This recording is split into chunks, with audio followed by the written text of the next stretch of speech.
Thank you for joining us. I'm so excited. Oh my gosh, and I just saw that we just have been speaking for 1 minute and 11 seconds. So that must be lucky. It must mean that it's going to work now and be totally fine. Oh, good. Oh my gosh. So technical difficulties, everyone, that we've had on the Facebook Live. So we've just jumped over onto Skype so that we can make sure that you can see Kristy and put a face to her name. Sometimes it's really nice to have audio, but it's nice to be able to see someone's face as well. So Kristy is there, and that's my dog in the background, just jumping on the bed. So cute. Her name's Lola. She is super cute. She's a little rescue puppy. She's listening into our little interview. But Kristy is our latest podcast guest, so you can jump online to our website at yogamamas.com.au/podcast, and you will see Kristy's right there, where she does dive into how to create a gratitude practice, but you only just touch on that a little bit. And I thought that is something that has been such a game changer for Andy and I in our lives, to create a formal and an informal gratitude practice. So we invited you on here today so that you could share with us a step-by-step guide for mamas who maybe don't have a gratitude practice, who would like to start one. So over to you. No, thank you. Thanks for having me. I have I've talked about gratitude. I talk about gratitude a lot in my work, and I have a section about journaling in my book, Pure Nurture, and a whole section on gratitude journaling. And I think there's a lot of different things you can do with gratitude journaling. It can be something so simple, and then you could make it something more, just more, I don't want to say complex, but just more in depth. Mm-hmm. And so, can start with just having a piece of paper and writing down 3 things you feel grateful for. And you could start your day, waking up in the morning, start your day by writing down 1 to 3 things you feel grateful for, or going to bed at night and writing down a couple of things you feel grateful for, because our thoughts sometimes, especially as moms, turn to the things we're worried about or to the things that we have to do. I know my to-do list just feels never ending. And so sometimes it's nice to just take a pause on the constant going of all of the things that we have to do and all the things that we're planning and thinking about, and just taking a minute and thinking about things we feel grateful for. And those things can be really simple, or they can be something more profound. Thinking about, since we're talking about gratitude journaling tonight, thinking about taking that simple list of 3 things that you feel grateful for, and then creating a gratitude practice and going a little bit more in depth about your gratitude practice, meaning going maybe 5 minutes or 10 minutes and really creating a gratitude journal and getting more in depth, going more in depth on maybe 1 or 2 of those items that you feel grateful for. You can even start just by picking out your favorite journal. That's just fun I love the journal section in the bookstore. I have a stockpile of like 5 journals I haven't even touched yet in my closet. I just love journals and notebooks. And just picking out a notebook or journal that really inspires you, that you really like, and just starting by listing out some things you feel grateful for, and then taking 5 to 15 minutes to really go in depth on some of those things of what you feel grateful for. I think it's a really good place to start, and I also talk about, the idea that if you don't have a journal or you don't have a pen or piece of paper around you and you're feeling a little bit anxious, in that moment, just stop. Mm-hmm. And in your mind, just list some things. You could even close your eyes and just think of a few things that you feel grateful for. Mm-hmm. And that can help to really calm your nervous system and help calm you down. I know that works for me a lot if I'm feeling a little bit anxious or feeling a little bit upset or worried about something. I just stop and then think about some things that I feel grateful for in that moment. It really helps. So would you say that I love your idea about in the morning just making it super simple and grabbing a piece of paper and listing down 3 things that you feel grateful for. Do you think that in that instance, for people who maybe haven't ever started a gratitude practice, that a good place to start would be to think of people that they love, that they're grateful for? Is that the easiest, most common way that people start a gratitude practice, would you say?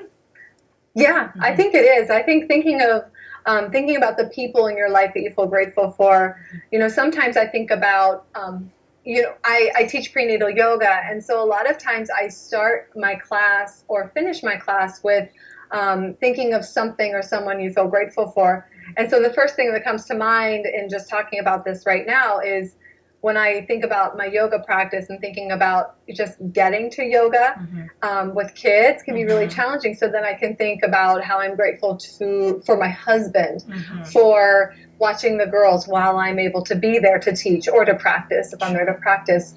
And so that can be helpful, just thinking about in the moment, what who you're grateful for that just support you in your day-to-day life. And that can be really helpful. And sometimes I go even further to people I don't even know. For example, when we're eating dinner at night, I like to go around the table and we all go around and say 2 or 3 things we feel grateful for. Wow. And sometimes we'll talk about, we're grateful for our food. And then I'll think about all of the people that it took to get that food to our table, to the people that work at the grocery store, to the farmers, to the people that wash the food, that pack the food, the driver that drove the truck to get the food from the farm to the grocery store. And we start going through all of the people that were involved in the process and feeling grateful for all of those people that helped to get that food on our plate, all the way down to either my husband or I who have prepared the food. And so that can be really, that can be a really great way to start, is thinking about people in your life and, whatever they're doing or whatever they've done that you feel grateful for in that moment. I love that. It's a really beautiful way of approaching it as well. And so then if you were going the next layer deeper, which you mentioned about actually then journaling about those specific 3 things, so what kind of things would we be writing in our journal? What would we be thinking about as we look at those 3 items? So it can start, I like to start really simple. So it can start, you can just be grateful for the roof over your head. You can be grateful for, sometimes I'm grateful for a warm bed. I'm grateful for, let's see, what else? It can just be a good night's sleep. I can be grateful that my daughter only woke up once during the night or didn't wake up at all during the night and I got a full 8 hours of sleep. It really can be anything. And I think it's really great to be creative for when you are creating your gratitude journal and you're making your list.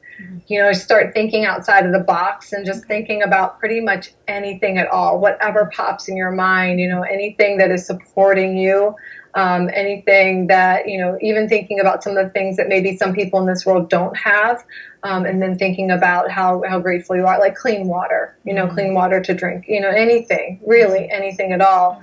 And then when you want to get more deep into your gratitude practice, picking a few things and then getting a little bit deeper, kind of the example I gave at the dinner table and thinking about the people. And then I can think about, that you can expand, from the meal on your plate, you can expand that into so many directions, focusing on gratitude, gratitude for the sun, gratitude for the rain, gratitude for the soil, all of those things. And how long do you think per day? Because I think a gratitude practice, even an informal one, is something that we should be practicing every day, that we can. It's so easy to incorporate into our daily lives, really, even as mums. How long do you think, if you wanted to create a more formal gratitude practice, what would be the ideal time that you would start to work with? I think the ideal time would be about 10 minutes, but I know it can be really hard, especially as a mom. In the morning, sometimes there's not a lot of time. And so just like with anything, like with a meditation practice or a yoga practice, it's always great to start out slowly or start out small and then slowly increase to a longer period of time. But ideally, I think 10 minutes is a good time to start. And if it's 1 minute, and you're only doing, it's like with exercise, people say, move your body, even if it's 5 minutes, 5 minutes is better than not moving your body at all. Same thing with a gratitude practice, just, if it's just thinking of 3 things in your mind and that's it, that's a great place to start. But then working your way up to maybe 10 minutes in the morning or 10 minutes at night. I think the morning and the night, either finishing or ending your night with gratitude can be really supportive to feeling well and feeling your best. It's a nice practice, isn't it, that you can even tag onto your yoga practice. So if you've got 10 minutes set aside for a yoga practice, perhaps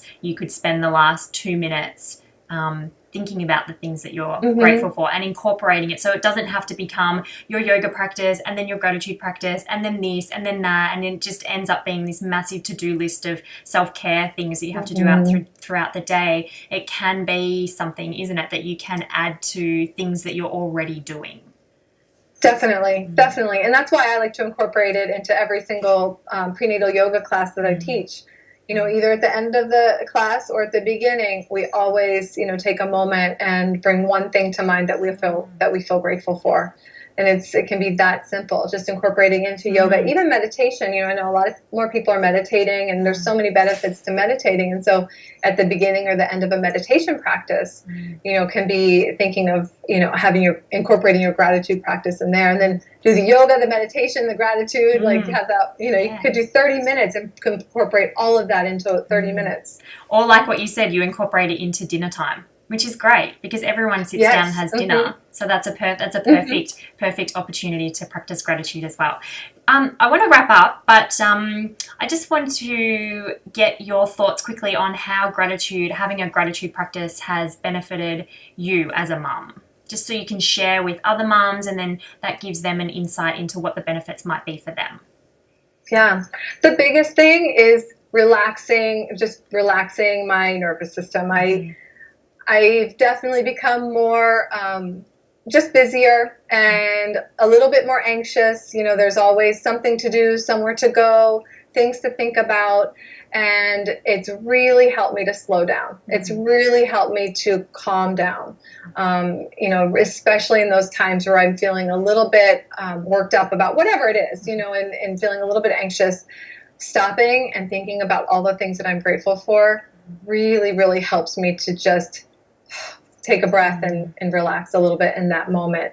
And just staying positive. I think there's so much that we can worry about nowadays, and just trying to focus on all that's good in the world, all that's good in our lives, and in our families, because there's always things you can look at. So trying to keep your focus on the positive and on the good things, and I think having a gratitude practice can help you to do just that.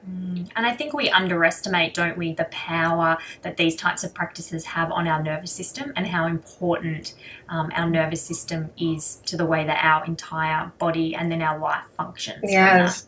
Yeah.